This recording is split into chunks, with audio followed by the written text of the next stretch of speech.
Hey cuties, PeachY here. Welcome back to a new video. And well, in this video, oh my god, the newest episode came out yesterday, Friday. In this episode, we got two stories. One was with Twyla's debut, the Creepover Party episode, finally. And then the other one was called Creature Clash.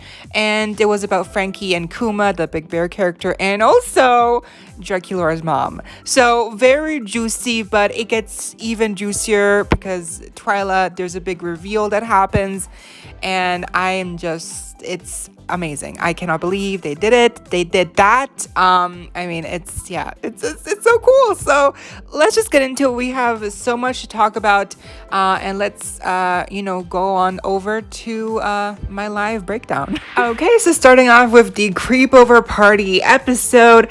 Basically, again, I'm gonna just go over the main plot, which is Twyla's reveal, and there's like a B plot with Toralei once again trying to get proof of Draculauras' witchcraft so she can get her expelled. So that's basically what happens. So they're in the cafeteria. They sit at their usual lunch table, which is here in the background, and it's like really run down. And so they try to get to the more luxurious looking table across them, but it's apparently Toralei's table, where she said her friends are also gonna come to sit at her table because there's like spots for 3 people, which to me is also a subtle hint for the Werecat twins, but we didn't get to see them. So Toralei has a proposition, like she'll let them sit at the table if they spend a night at the library. And basically the plan is that Toralei is hoping that because they're going to be sealed in to the library, that Draculaura is gonna do some witchcraft and that she's gonna get it on camera so she can again get her expelled. So that's the whole gist here. And so here we can see the shadow of Twyla. She's in the background, always kind of like trying to get her way, trying to be out of sight, out of mind. And so they go to the library. Frankie's very excited. It's like their first creepover party.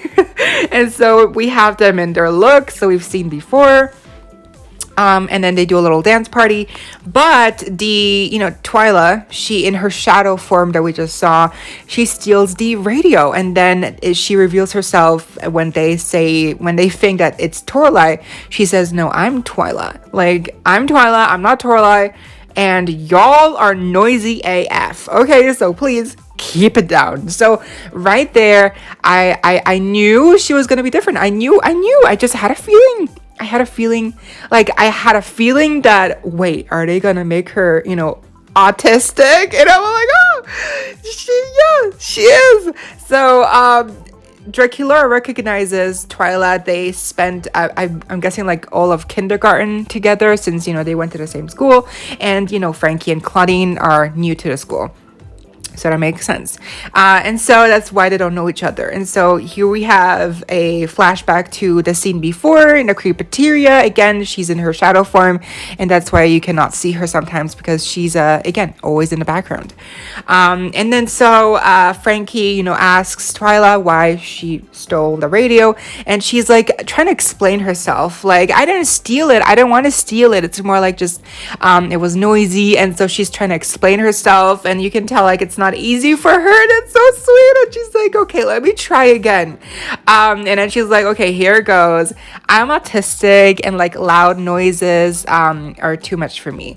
And so they're like, oh my gosh, I did not know. And Draculaura realizes, she remembers that at an opera expedition, Twyla didn't like loud music, so it makes sense. And so that is really like I cannot believe, I'm still like in awe that they actually made her autistic. I mean, it's not a big deal. It should be like normalized. It's unfortunately it's not, and it's like such a big step, especially to see it represented in kids media in Monster High G3 out of all places. I would have never thought to see it represented here, much less with Twyla, but it fits. It makes sense.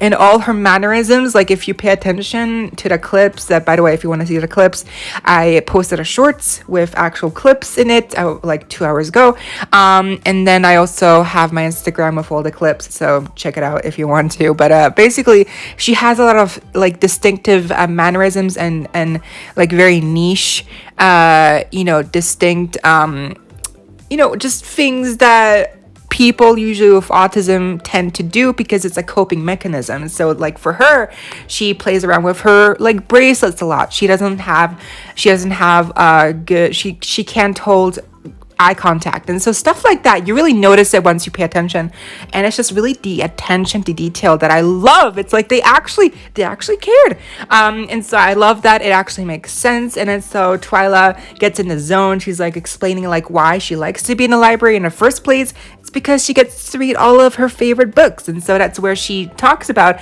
the Intro to Talismans book that will come into play with Claudine's what is it called? Her talisman, the moon claw talisman that they're gonna need to open up the portal to get Claudine's mom back, which is what I predicted that Twyla was gonna be like a key important character to help out with the whole getting Claudine's mom back. So I'm really happy that apparently, like, I feel like that's probably gonna hint that she's gonna play a bigger role in future episodes. And so they ask Twyla to stay around for the Creepover party, and she's like, oh my gosh, thank you, it's my first ever. That's so sweet. So sweet. So of course, we have a montage of them having their best time of their lives. They look amazing, and they're just Twyla looks like she's having an amazing time. She looks so sweet. She's talking about how when was the last time that the portal got opened, when she got interrupted by a bookworm in the background that actually grows bigger as it eats more books, and so they get worried and they look for a book for some instructions on maybe how to get rid of this bookworm. And Twyla is about to give him an answer and direct them in a specific direction to maybe find some help, but then the others walk away and she's like, okay, well maybe they don't need my help, so like, okay, I will not say anything. So it's so sweet, but it's so realistic, because I feel like a lot of people sometimes feel like, okay, well, I'm not needed, it's a small detail, but I like it. It really makes her feel alive. No pun intended, because get it, they're all monsters. But so here again, a good example of Twyla playing with her little bracelet here, which she does a lot. It's like her coping mechanism, especially because here it's a very stressful environment. It's a very stressful situation. The bookworm gets bigger and it's heading towards the W section where the books that might help for Claudine are located. And so Claudine needs to get there to save the books. And so it's a whole mess. Basically, it gets bigger and bigger, and Twyla's like really overwhelmed by all the noise, and she turns to like a shadow version of herself, maybe to like distance herself from the situation, which makes sense. And she's just like really like disassociating herself from the situation. So it's very mature, like the behavior they're tackling here. It's not like, it's very niche, it's like I like it. It's a very realistic. And so the others are about to use witchcraft. Draculauras like, okay, well, girl, like, what we gonna do? I'm gonna use my witchcraft, okay? And then Twyla's like, no, I have an idea. I can get rid of the bookworm and I can save the books. And she just needs them to leave the library. And so she convinces them to leave. And she's so sweet here. She's like, I had a really fun time with my first ever Creepover party, and I hope that makes us friends. And then Draculauras like, yes, it makes us friends, girl. We BFFs now. So it's so sweet. And so once they get out of the library, Twyla's in boss mode. She's like, okay, I'm not having it anymore. I'm releasing my ultra purpley sparkly magic on you. And she basically like gets into the bookworm's head, and she can feel and see his dreams and like his nightmares and stuff, to maybe calm him down, and to also I guess make him hallucinate like the books on the floor that lead him out of there. So very interesting set of powers that they gave Twyla, but it looks so good, like the shadow action on the wall and the purple like light. I love it. It looks awesome. And so everything turns out well. They get rid of the bookworm here with Nightmare, which again, he looks amazing. Here's Headmistress Bloodgood with Nightmare having some bonding time. And so once they leave, we can see, Draculauras says it's actually not us who got rid of the bookworm. It was Twyla. And so it's so sweet. She gets out of the shadows and she's like, yep, it's me. It's me. Hi. It was me all along. So it's just so sweet. She doesn't say anything anymore for these last two scenes, unfortunately, but she, the behavior, the expressions, I love it on her. And so the very last scene we get to see her in is here in the Creepoteria, where she no longer gets her lunch in her shadow form and really tries to eat alone. She now has a group to hang out with, which is Frankie, Draculaura, and Claudine. So they kept their word, and now they're true friends, and now they're gonna eat meals together from now on, hopefully. And I really hope we get to see more episodes of her, and I think we will. But this was basically the episode. I'm so happy with how Twyla turned out. Some people say that maybe her voice is too high pitched. I get that, but I think for me it works. It's fine. I got used to it, and it just fits her personality a little bit more, especially with the autistic aspect to her. And I just love, again, the little details with her behavior, her mannerisms, the niche, details to, attention again to her, little playing with the bracelets and stuff. That's just really attention to detail. They did not have to do that, but they did, and it really shows you that they're taking this seriously. So I love this. I hope we get more representation like this that really just shocks people and surprises me even more if it's possible. I'm just so happy we got her, and she's even better than I ever imagined. And then for the second half of the episode, don't worry, I'm not gonna talk too much about the other half because there's not much to talk about anyways, but the second half is called Creature Clash, and it starts off with Frankie talking about how there's a Scaritage presentation going on at Monster High right now, and we see a lot of presentations from different students, one of which is Draculauras, and she talks more about her mom, who is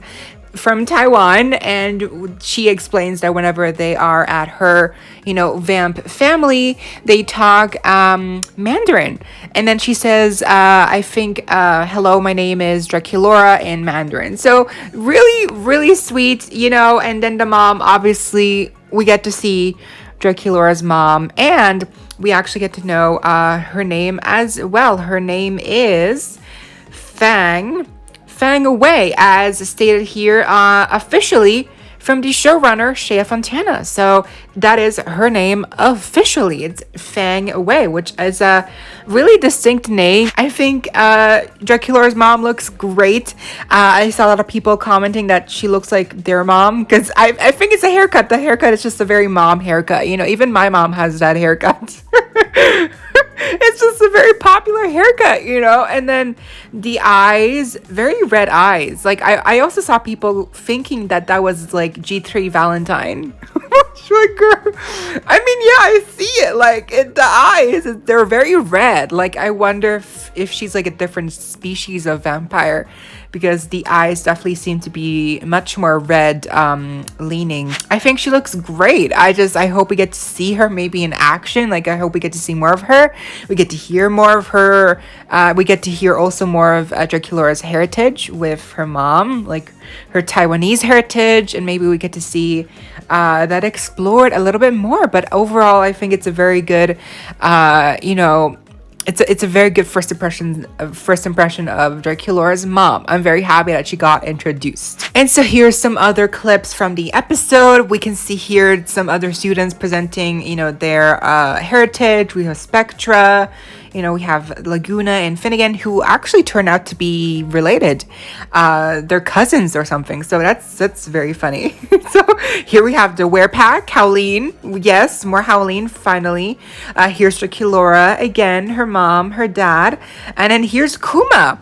And Kuma is a yokai or something, and he speaks now. So he's learning English, and so he speaks. He talks. He actually has he has a voice actor now, so that's. I mean, listen, you know, I don't think most of us are like really big fans of Kuma or like of Goobert.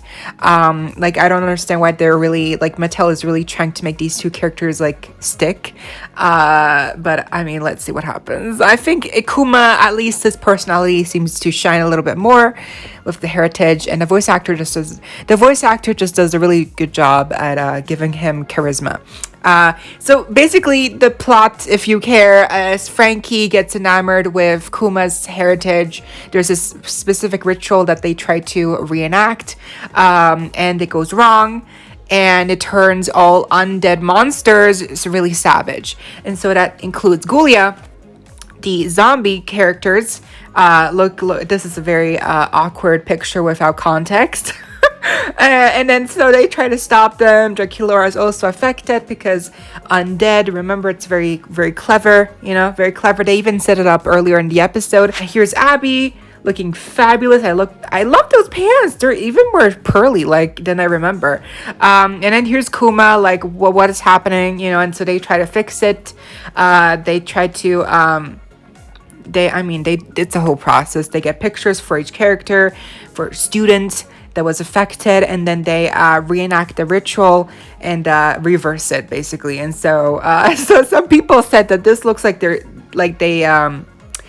died or something. And I mean, yeah, it's like a vigil or something. So yeah, out of context, again, questionable, but like we know what's happening here. So at the end, everything's fine. They all turn back to normal, and Kuma and Frankie have a cute little moment here.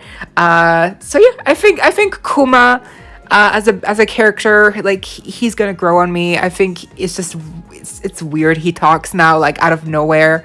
But you know what? Again, I think he could be interesting. He could be an interesting character to dive deeper into. And that is the end of the video. I hope y'all enjoyed. Let me know what you think of the episode down below. Leave a like, share, comment, subscribe, hit the notification bell if you haven't already, so you don't miss out when I post more content like this, coming your way daily and keeping you up to date with all the adulty you love. Stay safe, be kind. I hope this next time. Stay peachy. Kisses.